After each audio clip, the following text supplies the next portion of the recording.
we haven't yet discussed, and that's called binary search. Okay, so what is binary search? People who have seen, you probably have seen it in an introductory programming class. So please remind me what that is. We'll write down pseudocode for binary search, and we'll talk about its big O runtime. Of course, worst case runtime, average case runtime, best case runtime. Let's talk about the worst case runtime of the binary search algorithm, for example. Today. I might be thinking of the wrong algorithm. But is it the one where they first you start with a sorted array, and then binary searches you go through half of the array, and then you check to see what that number is, and if the number you're looking for is more or less, you go to that area, and you just keep cutting in half. That's exactly what it is. That's exactly what it is. Now let's make all of this as exactly that. And now we're going to make all of this precise by going through an example, writing down explicitly what we mean by cutting the array in half and throwing up one area of the array and looking for the element we're looking for in the other area, and so on and so forth. Let's make all of this language precise. Okay, so binary, and you're exactly right in that the input to the binary search algorithm is a sorted array, unlike the linear search algorithm, which just looked at any array and looked whether the element was present in it or not. It's considered every array element. Binary search expects its input to be a sorted array. So you get an array like 7, 12, 700, 812, and so on and so forth. Okay, this array has to be sorted. And you may be looking for an element in the array, like 7, for example, in this array. Is it present or is it not? Okay. The way binary search works, as you just described, and now at this point, let me just simply repeat what you just suggested to us, and then we'll look at a concrete example. You said, look in the middle of the array. Because this array is sorted, if I have any hope of finding the array element 7, I know that it's not going to be to the right of 700, because every element to the right of 700 in a sorted array is going to be larger than 700 and therefore larger than 7. So if 7 is present, it's going to be to the left of 700. So I throw out everything that's to the right of 700 and concentrate my search, as you put it, in this area of the array, right? Then I look at the middle element of that. Let's say the middle element is something like 10 in the middle. Okay, if I'm looking for 7, I know that 7 is going to be to the left of that 10, right? So I throw away everything that's to the right of 10 and concentrate my search in that piece of the array where I know that 7 is going to be present in the left half of the array, and so on.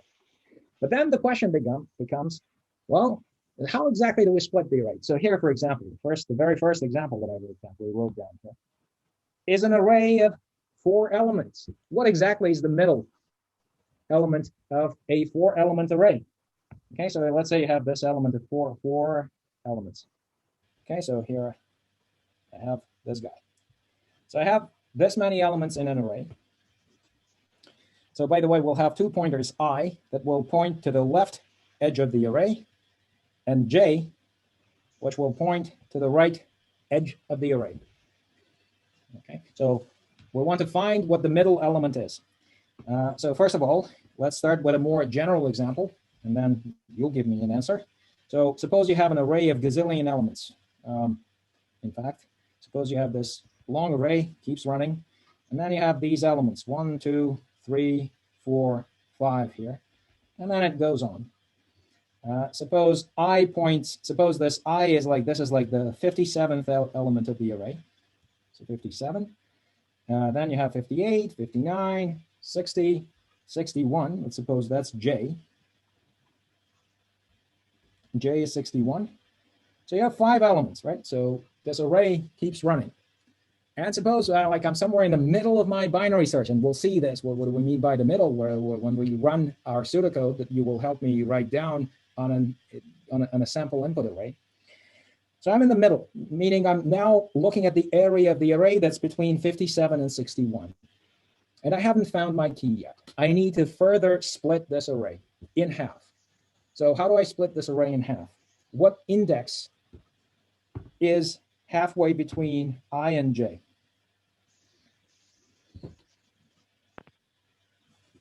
59. Yes. Okay. So, okay, how do you compute this M? You're saying that 59 is in the middle. So first of all, why 59 and why not 60? I mean, what makes 59 better than 60? I mean, well, oh, actually, no. 59. Okay, it's clear what makes that better because that's exactly in the middle. So that's the middle. Okay. Okay. 59 is in the middle in this case. In a minute, I will ask, what if I had an even number of elements? So 57 through 62. In this case, I have an odd number of elements, and it's easy to find the middle because you find the one that's smack in the middle, and to the left of it, you'll have an even number of elements, in this case 2, and to the right of it, you'll have an even number of elements, in this case 2, and so 2 and 2 to each side, that's 4, and the fifth will be right in the middle. So if you have 5 elements, the middle is easy to find. Okay, so how do you find the middle? So what's based on I and j, what is the middle? Like when you're trying to find the middle number and it's a decimal, so you take the floor instead. So what's the I is 57 and j is 61. What's the middle element you said is 59, and that was correct. How do you find based on 57 and 59, based on 57 and 61, how do I find 59 being the middle? I plus j divided by 2. Okay, yes, I plus j divided by 2. I plus j divided by 2. Here, 57 plus 61 divided by 2. Okay, I don't have to take any floors or anything like that here because that's exactly divisible by 2. In general, well, you're correct. We'll have to talk about either ceilings or floors or whatever. So this, if you add those up and divide by 2, that's just smack in the middle, is going to be 59. So another way of computing this M is to take where I is and then look at the difference between 57 and 61, okay? Like that, j minus I divided by 2.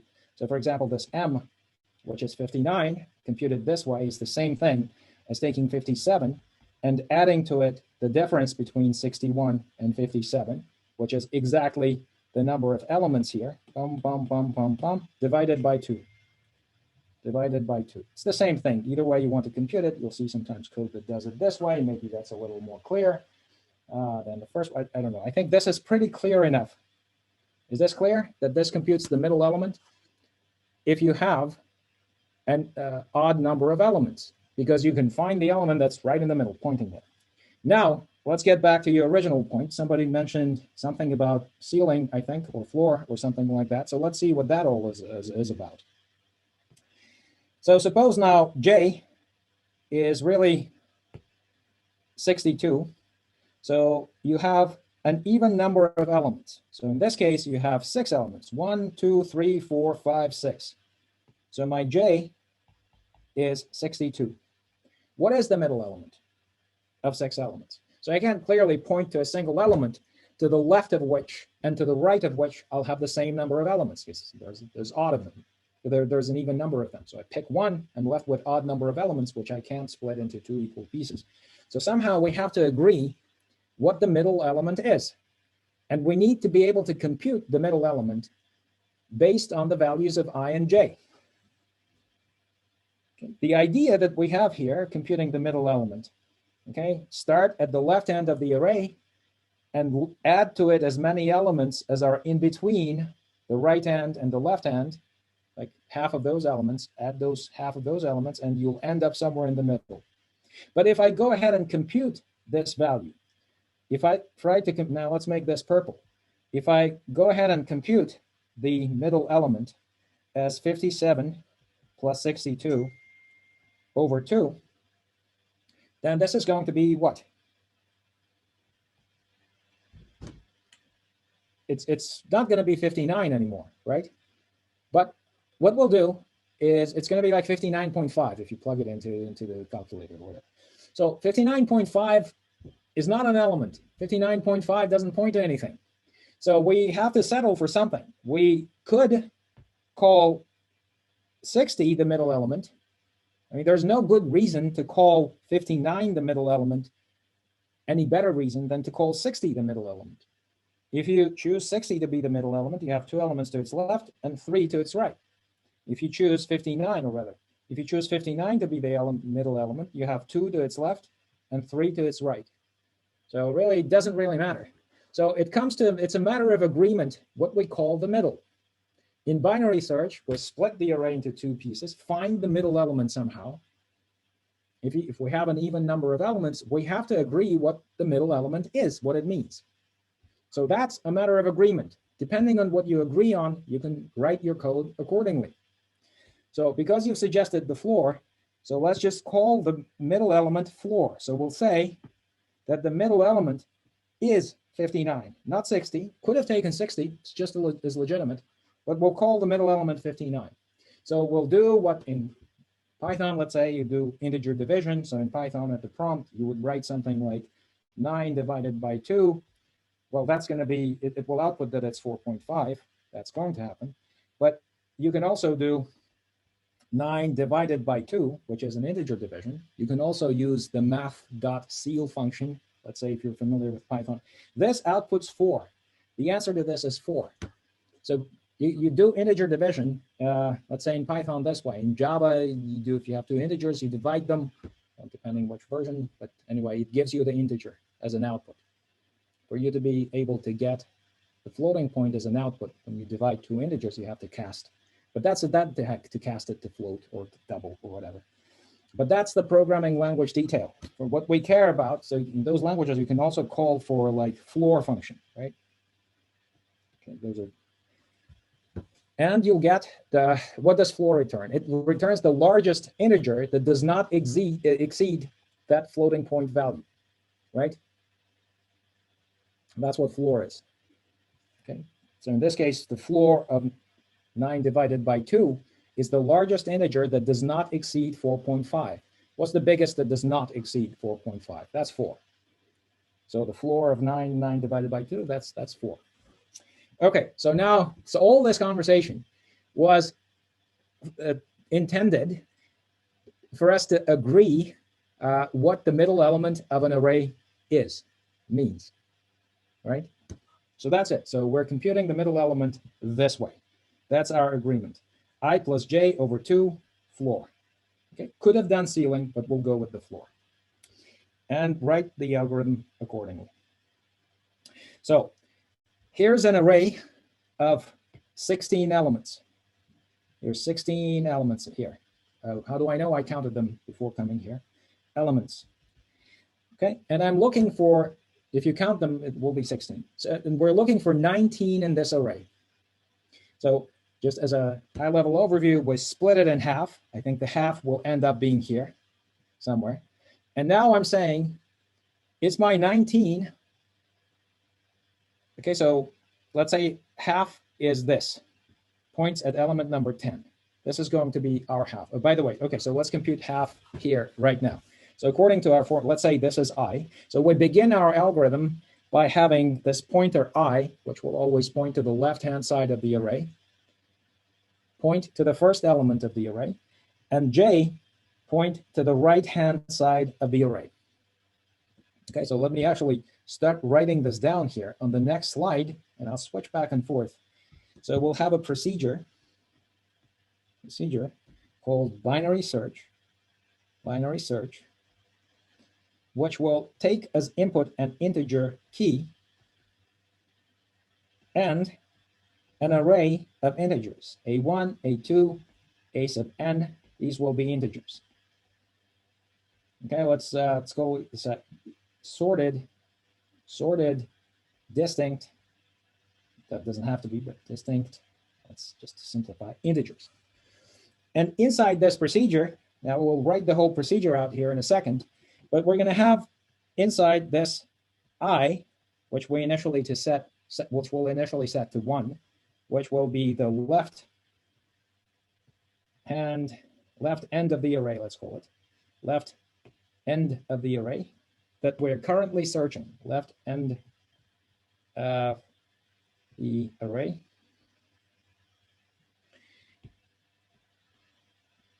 I think that works. And j, which is initially set to n, will point to the right end of the array. Okay, so here in this picture, I is 1, and j happens to be 16 in this particular example, because we have an array of length 16. Then we'll do something. That something, well, we've already described it, but that something involves splitting the array into 2 equal pieces if we can. But in this case, it's not going to be equal pieces because we have 16 elements. And when we point our middle pointer to something in the array, to the left of it and to the right of it, we'll have an unequal number of elements. Okay, so what is the middle element here in this first computation? I want to compute middle, which always is I plus j over 2, halfway between I and j. Again, this expression is the same as I plus j minus I over 2. You'll see like code written in a variety of ways, whatever the person was thinking when writing that code. And hopefully they documented it too. Okay, so it's 1 plus 16 over 2. So what is this? What's 1 plus 16 over 2? It turns out that this is 8, right? So it's just m is going to be 8. So we're going to point at this element 8, the 8th element, whose value is 10. So now, what do we do now? Now we want to, so help me out. So we've already described the algorithm. So what should we do now? What would be the next step? And we'll be writing pseudocode in a minute. Okay, so here's the next slide. This is like we started writing the pseudocode here. Okay, but here's the picture. We compare the 8th element, whatever's in the 8th element, with what we're looking for. Yes. Okay, we compare 10 to 19, right? It's not equal to 19. Okay, so therefore I conclude that if I have any hope of finding 19 in this array, it's going to be to the right of 10, correct? Yes. Yes, so we should get rid of these elements. We no longer have to search these elements to the left of 10. In fact, 10 and everything to its left, we no longer have to search. So we're left with only those elements here that we need to search, right? So how do we do this? We reset our I and j somehow, right? So we need to reset I and j so that we, as you initially put it well, concentrate our search on that area of the array where we have hopes of finding the key, this 19, right? So we got rid of everything up to 10. And now how do we focus our I and j to that area of the array where 19 can be found? I could equal m plus 1. I could equal m plus 1, okay? And j in this case hasn't changed. And now new I is going to be m plus 1, which is, in this case, 9, right? Why 9? Because before it was 8. M plus 1 is 9. And j is still 16, hasn't changed. And now I compute the middle element again. What's in between? Now new m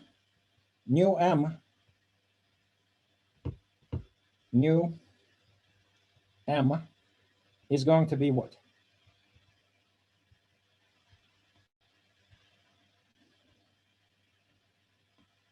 What's new m? Please help me out. So I've reset my I and j. It would be I plus j over 2 again. So yeah, 9 plus 16 over 2. Over 2. And that's not 12.5. That's not 12.5. That's going to be 12. Right? Because we're taking integer division. And the 12th element is going to be 9, 10, 11, 12. Is going to be the 16 here. And we'll be repeating the process. Let's write down the pseudocode first. Let me write down the pseudocode here first. It's becoming clear. I think we're clarifying our initial discussion even further with this additional detail. The way we're going to embed, there are many ways, there are a few ways of writing transforming these thoughts into code. One is to use, let's say, the while loop. So we're going to start with the while loop once we've set our left and right ends of the array I and j to 1, I to 1, and j to n. We're going to keep running this while loop as long as I is less than j. So what's happening here, that every time through the while loop, the purpose of the while loop is to cut this array in 2 pieces and throw out the needless piece, and just leave the piece where this key element presumably can be found. So the purpose of the while loop is to get rid of the half of the array. The way it does this, by moving pointers I and j at each iteration of the while loop, it moves either I to the right or j to the left. And it does one of those things always. So I either move I to the right or j down to the left. If I do this every time, j can only decrease and I can only increase, then I and j will eventually cross one another. They'll meet up at some point. Right? At that point, I will be exiting the while loop. But as long as I is to the left of j, like in this picture here, I is to the left of j. When I reset I to 9, I was here, pointing at 12, j was still there. I was less than j, and I kept happening. As long as I is less than j, I keep running this while loop. So inside this while loop, I'm going to be computing the middle element of the array. As long as I is less than j, I compute the middle element of the array. It's going to be this one. Once I've computed the middle element of the array, I'm going to compare my x, my key, to whatever sits at that middle element of the array. This is a comparison.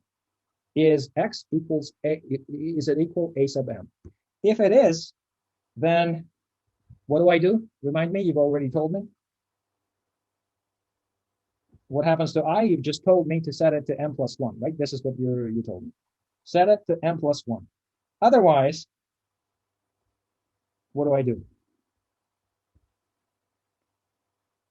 I decrement j, I decrease j, right? I said j equal to m, right? Does that make sense? And the while loop continues that way, okay, until I becomes equal to j. They point to the same element in the array. At that point, we exit the while loop and check if x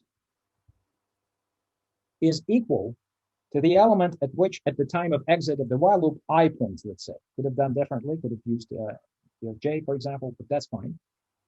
If x equals to that element, then you return that, let's say, return I. Return I. Otherwise, you return 0, indicating that you haven't found this element in the array. Now let's make sure this makes complete sense to everybody. So let me copy this here. This is our pseudocode. Presumably this is correct. Let's check it. Is this correct? Does it work? Does it make sense?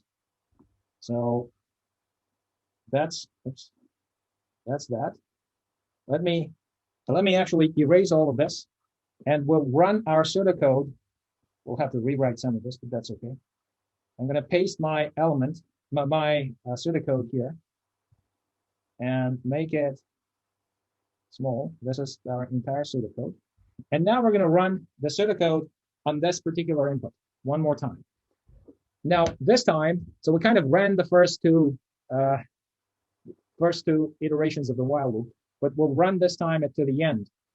Here's what to pay attention to. What we want, the reason we're doing this, our overall purpose is to look at this runtime, the big O, worst case big O runtime of this algorithm.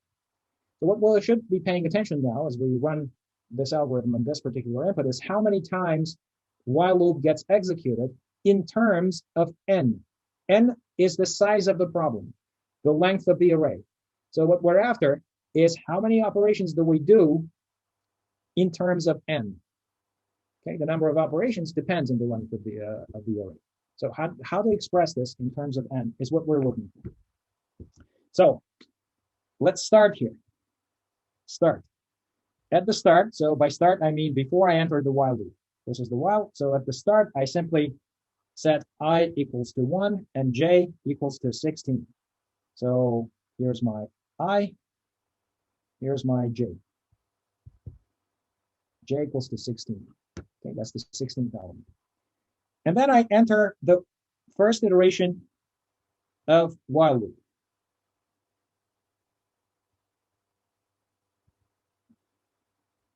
Okay, so I started the first iteration here.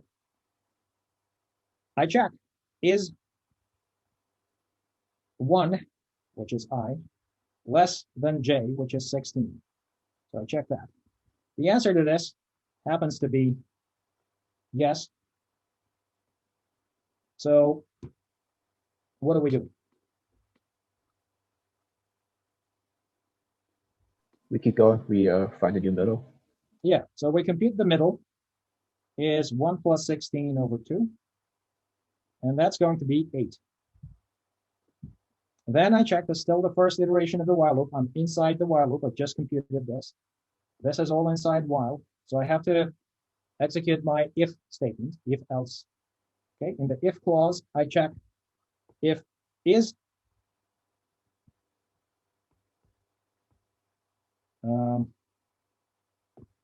19, which is my key, equal to a sub m, which is 8. A sub m. What is a sub m? 1, 2, 3, 4, 5, 6, 7, 8. This is my m during the first iteration, which is 8. A sub m, so m points here, m sub n is 10. So I should say is it greater? That's a question mark.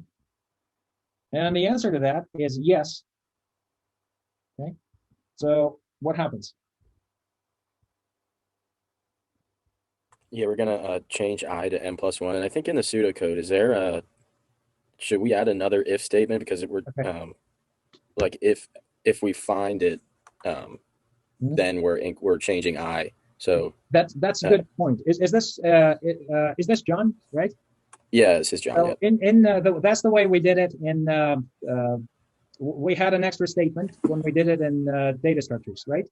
So this is I'm writing Yep. it in pseudocode. Yes, it makes sense to have a check. I'll remark on this after we're done. You can have a check. Did we just hit the key? Is the key equal to this element? If yes, we can return and get out of the while loop. That's a good point. But let's just follow the way we have this written now, because that's the way the book does it, and I'm trying to follow the book. I would have written it slightly differently. That's true. I would have written it the way we did it in data structures. So that extra check would have been good. But let's follow this one, because I want to follow the book, right? Got it. Yep. That's a good point. So now let's check. So what happens? We incremented I at this point. So now what we have is that at this point now we have updated I to point I is now 9. So now we have the second iteration of while is 9, which is equal to I, less than J, which is still equal to 16. It hasn't been updated yet. So I'm continuing with the while iteration, right? So the answer here is yes, right? I is still less than J. So what we do here, so we compute M again, and now M is going to be 9 plus 16 over 2, right? Which is going to be 12, right? So my M has become 10, 11, 12. 9, 10, 11, 12, right? My M has just become 12 at the next iteration. So now notice that we have, at the first stage, we have discarded this piece of array we're not considering. Now we're discarding, well, now let's see what we're discarding now of the second iteration. Okay, so what do I do next? What am I comparing at this point?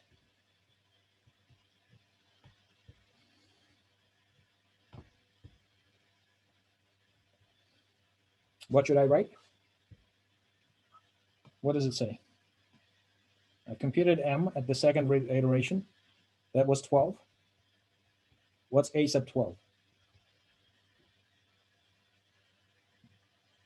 Is it 16? Okay, so I'm comparing my 19 to 16. So the answer again is going to be yes. Okay, so what do I do? Can I ask a question real quick? Yeah, sure. In the pseudocode, you have if x equals a sub m. Do you mean if x equals greater than if x is greater than a sub m? Oh, if yes, that's exactly what I mean. Yeah, Okay. good. In fact, strictly greater. Yes. Thank you. Canada. So this will make it to the video. Okay, fine. So I'll make a note. Okay, so M becomes what? What should I write? So help me out. So I'm doing something. It should be I. 14. Yes, I becomes. What do you mean for why? Oh, you said if what should M be? So I should be 13. It should be M plus 1. Yes, exactly.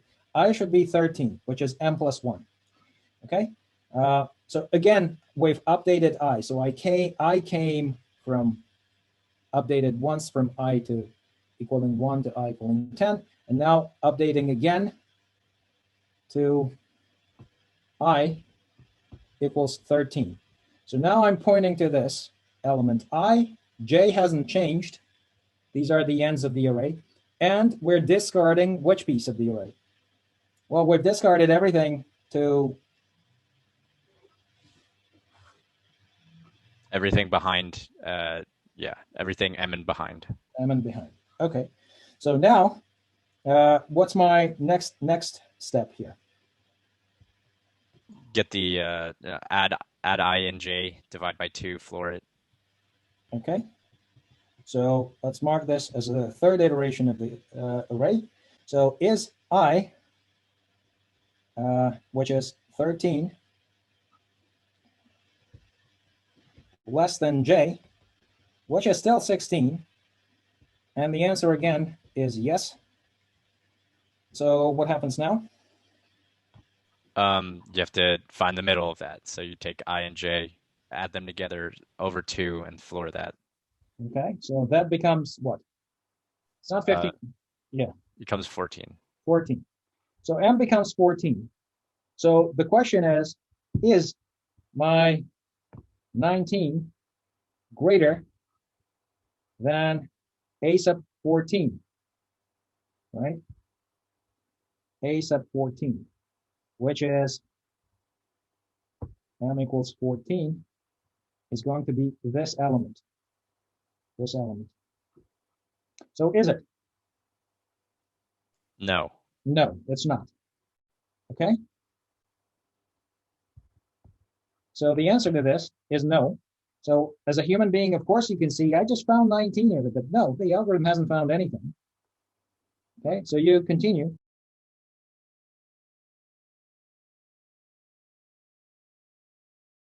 What do you update? The I. Where does it say in the pseudocode that I have to update I? Am I executing this? I update I. I'm sorry, you update J. You update J, right? So J becomes what? 14. 14, because you update J to 14. So now J has come down to 14. So J has come down to 14. Now J is 14. Okay, so here's my J. J. This is becoming messy, but J is pointing here, and I is still here. This is I is still 13. Which piece of the array do I discard now? Everything to the right. Everything to the right of the, Yep. yes. So now 20 and 22, I've discarded. Now I'm down to this piece of the array here. This piece of the array. So what's happening here? Fourth iteration. Fourth iteration. Okay. I is I, which is 13, less than J, which is 14? The question is. The answer is yes. So compute M. M is what? You would just take what are they? 14th and 15th, or the 13th and 14th? 13th and 14th, and the middle element of this is It would be 13. 13.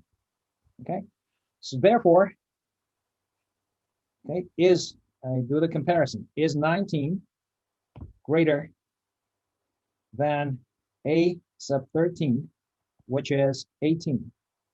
Yes. And the answer is yes. This happened at the fourth iteration. Notice. So M. Okay. So what happens? Okay.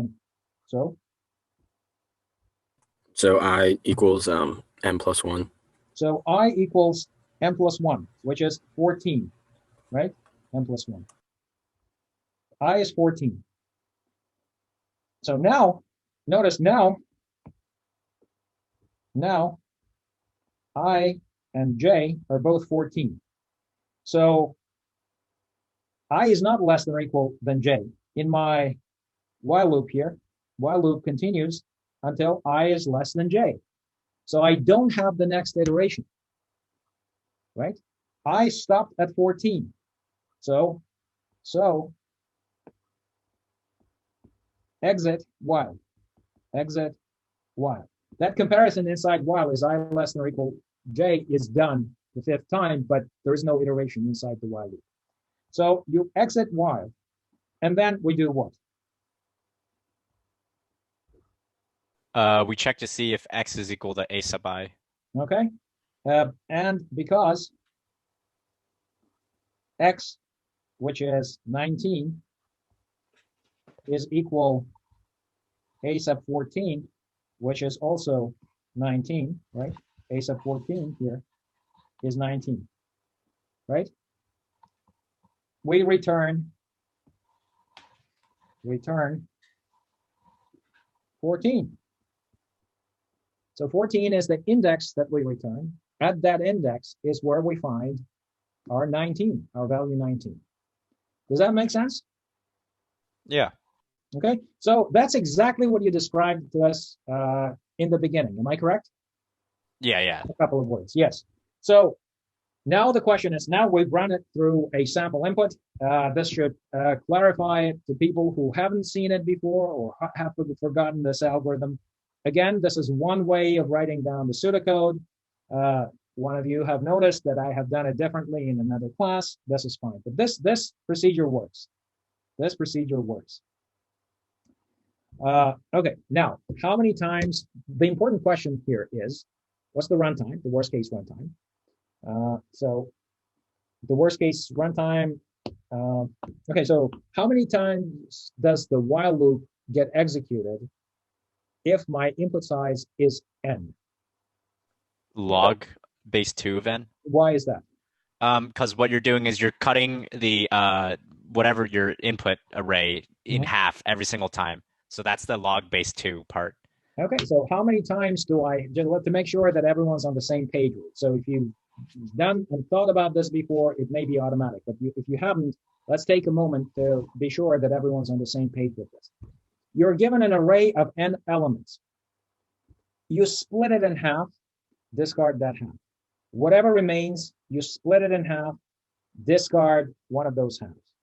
Whatever remains, you split that in half, discard one of those remaining halves, and so on until you're left with a single element in the entire array. So the question is this. So first of all, the proposition is this. The while loop runs as many times as I have to have n in order to get down to one element. Or in other words, in order for my I and j pointers to meet at a single element. How many times do I have to discard half of the array? So, proposition, the while loop runs as many times as I need to have n in order to get down to one element. That is by definition log of n. Okay, so just to be clear again, Okay, if this is automatic to you, it may seem like I'm belaboring the point, but I want to make sure that everyone's on the same page.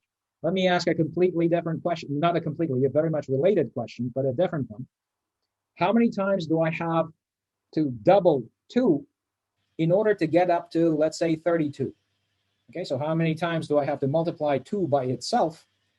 2 times 2 times 2 times 2 times, how many times do I have to do this to get up to 32?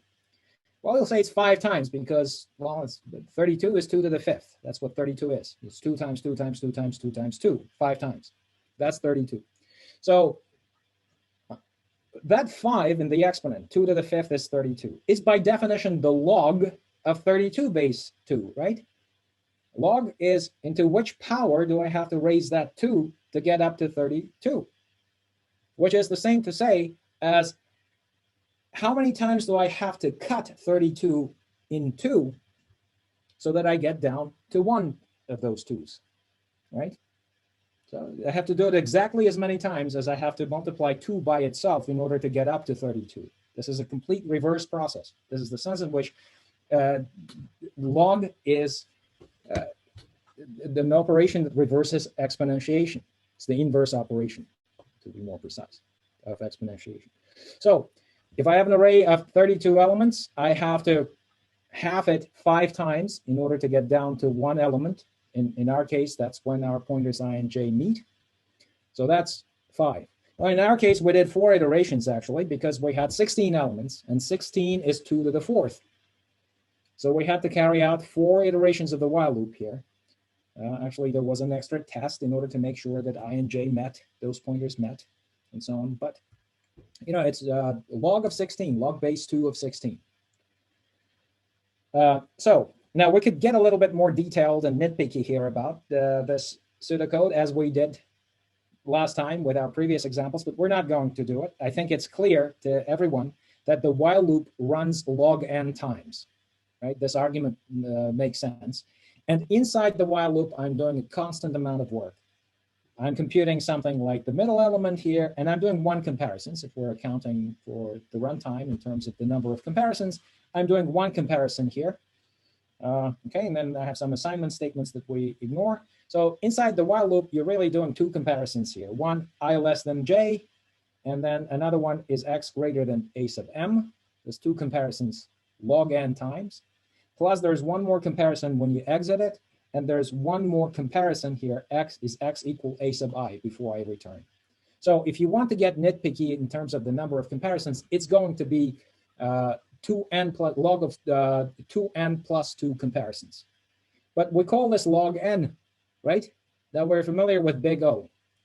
So log n, this is roughly the number of times that while loop gets executed, is a good measure of the worst case runtime of this particular algorithm. Does that make sense to people? Right? So that's our binary search. So that's what we intended to cover actually in day 2 or so in the second lecture. And we finally covered it in the context of, let's say, applications of big O. Now we want to consider other interesting. Okay, so the complexity is, so how should we write down? Big theta of log n would be the way to write down the complexity of this algorithm of binary search. Now, let's consider another algorithm. Hey, Professor, I have a quick question. Yes. So when we do big theta, I mean, that we're saying it's like our f of x is, that's the equals like O g of x, and then the g of x is equal to O f of x. Yeah, that's correct. So is that? Yeah, so it's bounded from above as well as from below. The runtime. So big O means, so f of x is big O of g of x. F of x is big O of g of x means that f of x is bounded from above eventually by a constant multiple of g of x, right? When we write down theta, it means that g of x is also big O of f of x. That's what it means.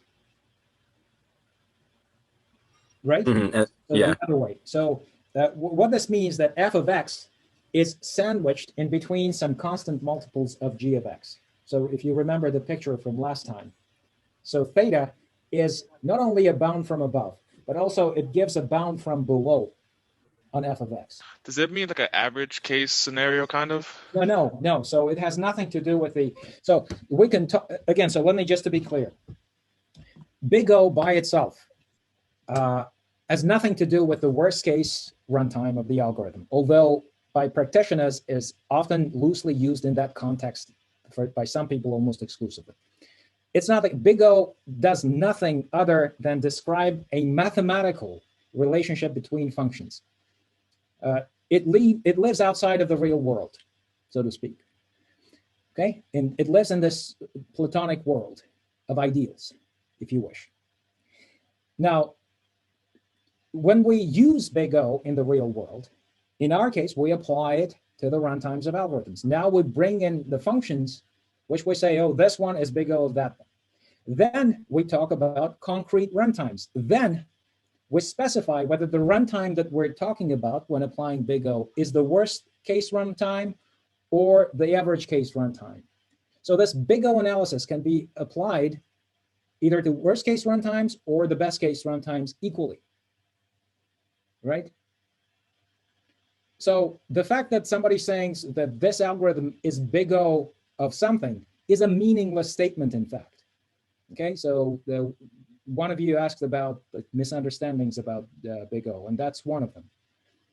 So that's by itself to say that this algorithm is, and people say this all the time, but it's meaningless if you go back to the definitions we gave of these notions, clear mathematical definitions. By itself, that means nothing.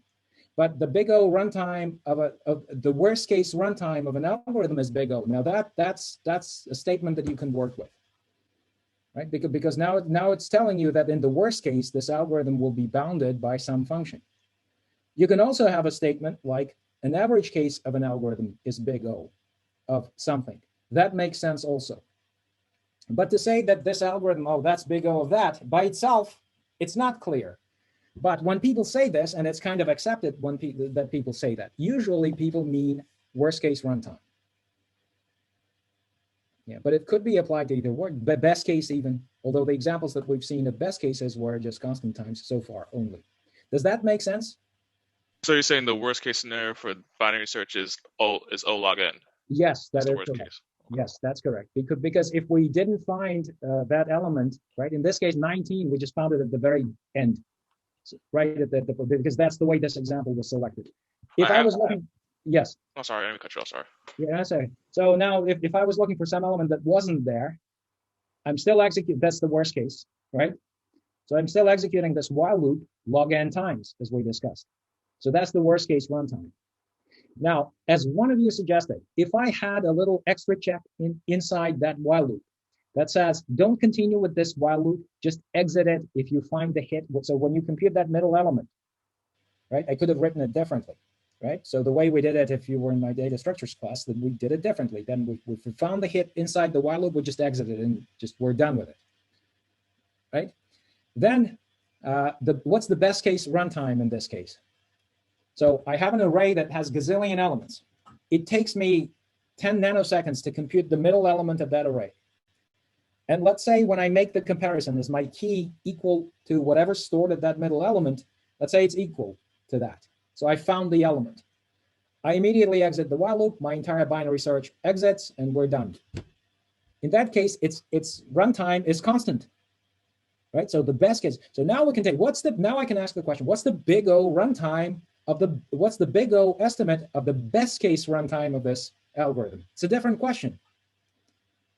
In that case, it's constant.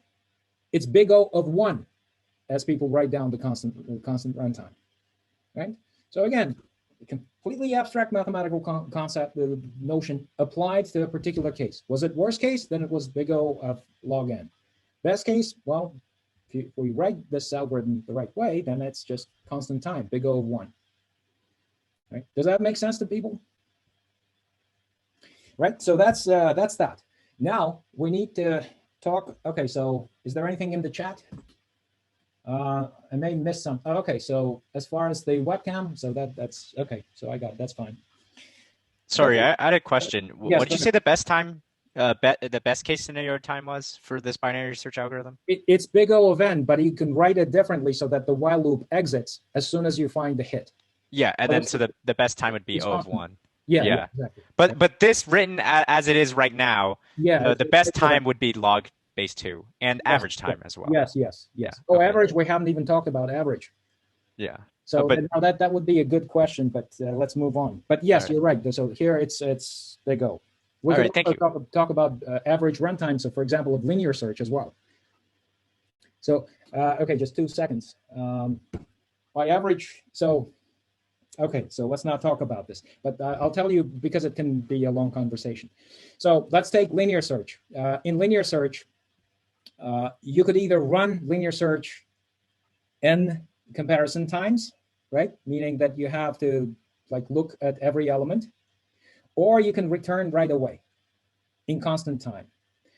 The average case analysis makes additional assumptions on the input. Okay, so in those 2 particular cases that I've just described, it's either the best case or the worst case. So for this particular input is that, for that particular input it's that time. In average runtime analysis, you make a certain assumption on the distribution of the kinds of inputs that you can get. So the most simplifying assumption is, if you've, let's say, if you're familiar with probability, is that the uniform distribution of inputs. So over some range, each of these inputs is equally likely to be an input to your algorithm. In that case, well, if it's this particular input, it will take this much time. If that particular input will take that much time. That third input, it will take this much time. So you take all these different times that you can possibly get and average it across all the different number, the whole range of inputs that you can get. So if you have n possible inputs, you take all these n times, add them up, and divide them by n. That's called the average case analysis. But let's leave that aside. That's an interesting discussion. There are separate courses on average case analysis. So, but roughly that's the idea. Now let me, okay, let's skip this insertion sort for a second here. That's by the way, that's the big O of n squared algorithm. So both our selection sort and insertion sort are big O of n squared. So is bubble sort, which we haven't really talked about. But I'll get to insertion sort. Let me ask you first before we end today. So what is a product of matrices? Like what are we talking about when we talk about this product of matrices? So you have a matrix A, and then you have a matrix that's B, and out comes a matrix that's C. First of all, what's a matrix? Is the multiplication always defined? Will be the second. First of all, what does it mean to multiply the matrices? What's a matrix? Well, what's a matrix? So let's start there. Columns and rows. Sorry, one more time. Just columns and rows. Okay, so that's one way to think of a matrix as some rectangular arrangement, grid arrangement of numbers. So for example, this matrix here, this matrix A has 2 rows and 3 columns here. So we've arranged these 6 numbers in a grid of 2 rows and 3 numbers. Could have arranged it in 1 row of 6 numbers, or 6 rows of 1 each, 1 column, or 3 rows and 2 columns, whatever. But in this case, it's 2 rows and 3 columns. By convention, we write it down as 2 will be the first element here in the subscript of A, 2, 3, or 2 times 3, whatever you want to write down. To indicate that it's 2 rows, by convention, the first index there is the number of rows, and the second is the number of columns. Simply a convention. We could have had a different convention, but that's how everybody writes it down, and everybody follows it. B matrix here has 3 rows and 2 columns. So we write its dimensions, it's called the dimensions of the matrix. The dimension of the matrix is 3 times 2. B has 3 rows and 2 columns. Now, if you're familiar with matrix multiplication, there is a way of multiplying matrices. Okay, so we'll define it now. At this point, maybe why define the multiplication that way? Maybe I want to define it in some other way. And yes, you can like invent your definition of somehow product of matrices. But this particular definition that we'll give has a nice geometric interpretation. For example, well, in many contexts. For example, in linear algebra, we'll refuse to look at matrices as just some rectangular arrangement of numbers. For us, matrices will be completely different entities. Those will represent what we'll later call linear transformations. Just one representation of something called the linear transformation. Then the product of 2 matrices will correspond yet to a third linear transformation that does something in these n-dimensional, in some like real spaces. So that whatever that product whatever that third linear transformation does can be computed as this particular way of computing the products of those matrices that represent the first two linear transformations. Now, if this didn't make sense, that's fine, we'll return to it. But the point I'm trying to make here simply is that this particular way of defining the product of matrices, although at first glance dry at this point, has a nice geometric, very satisfying geometric interpretation, and useful at that also in the context of linear algebra. And we'll get back to that later. For now, let the matrices be just simply grids of numbers. And I'm going to say that the only time the product of two matrices is defined, according to the definition that we're about to give, is if the number of columns in matrix A, the matrix A is the matrix that stands to the left. Okay, so it will turn out that A times B is a completely different entity than B times A. We'll see it in linear algebra. So for example, here, even here, in this particular example, A times B is a well-defined matrix that we'll call C in a second. But B times A is not even defined. So the only time A times B is defined, if the number of columns of the matrix on the left-hand side in A is exactly the same as the number of rows of the matrix on the right-hand side. So in this example, A has 3 columns and B has 3 rows, and A times B is defined.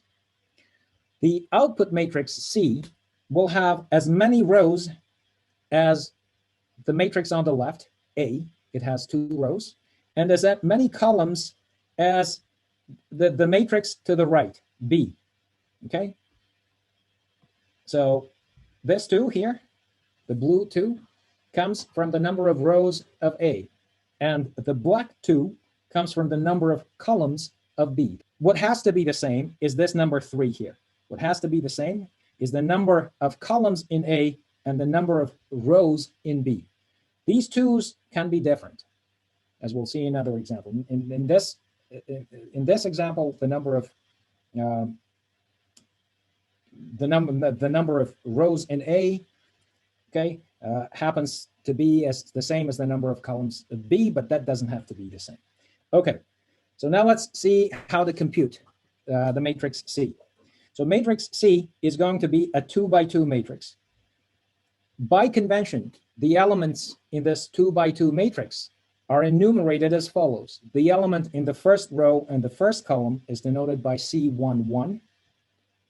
The element in the first row and the second column by C12, and so on. This is a convention again of writing down the elements. We could have had a different convention. So for example, the element in the second row and the first column is C21. The first subscript corresponds to the row, and the second subscript to the column. So this element here is going to be C22 because it's in the second row and the second column, and so on.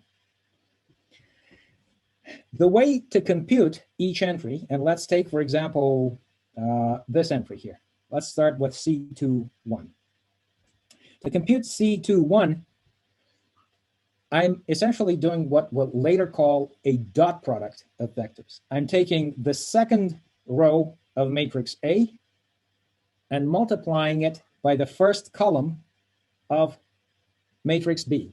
Then you might say, what does it mean to multiply a row by a column?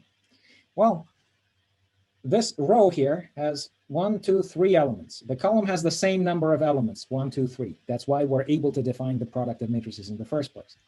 To multiply them, well, there are different senses in which you can multiply rows and columns. So this sense is called the dot product. I mean, if you've taken any science classes, you may have seen dot product of vectors or vector product of vectors. These are different senses in which you can multiply vectors. The dot product takes 2 vectors, and when it multiplies those 2 vectors, out comes a number. So the result of a dot product is a single number. So in physics, if you've seen, for example, vector product, which we'll not even consider, we don't care about it in here yet, or maybe even in this course, depending on the time we have. The vector product, the output of the vector products is a certain vector that points in a certain direction, whatever, blah, blah, blah. So vector products we don't care about. The dot product is the product that takes 2 vectors and outputs a single number. So for example, C21 is the product of this row here, 4 times 1. So I'm taking the first entry here, multiplying it by this one. Then I'm taking the second entry here, multiplying it by 7, then the third one and multiplying it by 8. So I have 4 times 1 plus 2 times 7 plus 5 times 8. So what I'm taking is A21, which is the element in matrix A at the position second in the second row and the first column, and multiplying it by B1, 1, right? Which is in the first column and in the first row and the first column of B. Okay. A2, 2 times, what's this? B2, 1. Do people see this? What's 5? This 5. The 5, this is a 2, 1, 2, 3. A23, yeah. 3, 3, right? Do people see this? Second one is wrong. It shouldn't be B12. No, no, the second one is correct. No, the second The column. second one is Second row, correct. first column. No, Okay. first represent the column, the second one This is correct. represent the row, right? No. The first one represents the row and the second one represents the column, right? Yes, Oh, okay. So let me just write it down. So B3, 1. Okay, so the answer to this ends up being, so what is it? 4 plus 2 times 7, that's 18. 18 and it's 58. So this element C21 is 58. Okay. In the same way, let's compute C2. Let me write down what C22. In general, if you have A sub A with M rows and let's say R columns, and B with R rows, right, and N columns, then the output matrix C will have M rows and N columns, right? Does that make sense? Okay, we'll make sense in a second. So first, let's compute C22 real quick. And here's my claim. C22, which is this element here, C22 is the product of the second row again. Well, I took C22 again. And now this time the second column. So it's going to be A21 times B12 plus A22 times B22 plus A23 times B32. Right? Does that make sense? So let's look more carefully. So this element is A21, which is 4 times 2. What's this element? A22 is 2 times 8. What is this element? A23 is 5. B32 is 7. 5 times 7. So if you add those up, that's going to be 8. This is going to be 16 of 24, and 24 plus 35, that's going to be 59. So what you get here, this entry here, is going to be 59. Okay? Do people get the idea? Yeah. Okay? So in general, the entry Cij entry in matrix C is going to be the product of the ith row of A and the jth column of B. So you write it down this way. A sub I1, B1, J, the first element in the jth column of B. I've just written down. This is the first element in the ith row of A times the first element in the jth column of B. Plus, then you take the second element in the ith row of A and multiply it by the second element in the jth column of B. This is just the convention. And you keep going, ... until, okay, if you have R of those columns in A, which is the same number as the rows in B, you'll get AIR, BRJ. Okay, so this is going to be, this one is going to be our formula here. Okay, so let me just try one more time. This one is going to be our formula. Okay, so you can write it down in terms of using a shorthand notation. You can have this k vary from 1 to r. Let's say should have used a different index, but that's okay. A sub ik, b kj. So you get the idea. So this is the way to compute the product, the way to compute each entry in matrix C. Okay, do people get the idea of what's happening with this? So now let me ask you the main point, and we'll have to stop in a couple of minutes, but the main point is why are we doing all of this? Okay, we'll define matrix multiplication. And by the way, this slide gives a picture of how this matrix multiplication is defined. So this is the result, the matrix C. And how do you compute each entry? For example, this entry is by taking this row, the second row, and multiplying in this case by the second row, second column of B, and so on. So this picture, if you contemplate this for a few minutes, will give you the idea. And here's the formula that I wrote down a couple of minutes ago. Our main goal is to determine the runtime, the big O runtime of this algorithm. Well, first of all, we haven't written down the algorithm. So we'll write this down in pseudocode next time. So if you understand the definition of the product of matrices, we can write the piece of code that computes the product of matrices. And then we need to determine its runtime.